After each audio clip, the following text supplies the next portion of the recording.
tog' asalini, cho'l asalini, bu mana bu vosk propolisli asalni iste'mol qilinishda hammasini o'zini yo'nalishi bor. Mana misol uchun tog' asallari, cho'l asallarini, tog' asali odamni organizmidagi qon bilan bog'liq bo'lgan shu asab kasalliklar, ya'ni o'sha yurak qon bosim kasali, tromblar, xolesterin, ya'ni ko'p o'sha nima deydi, biza ximikat moddalarni ko'p iste'mol qilish ta'sirida jigarda yig'iladigan har xil toksinlarni yuvish xususiyatiga mana bu cho'l asali, mana hozirgi bundan oldingi lavhalarda ko'rdik, hali nima kosmetik vositalarni tayyorlashda, maskalar tayyorlashda cho'l asali nima qiladi?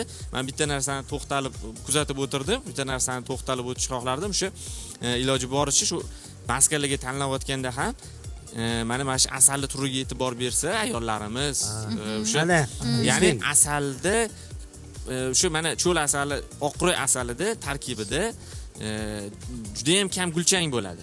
Gulchang asal allergen mahsulot deb hisoblanishida ham bir nimaki, o'sha tarkibidagi gulchang bo'lgani uchun asal allergen modda hisoblanadi. Shuning uchun ayollar aks ta'siriga, misol uchun mana asaldan tayyorlangan maskalar agar ularda bir allergik reaksiya qo'zg'atadigan bo'lsa, qaytanga terisini bir nimasi buzib qo'yishiga olib kelishi mumkin. Shuning uchun asalni ham shu asalarchilardan, mutaxassislardan bir maslahatlashib va ishlatgan ma'qul.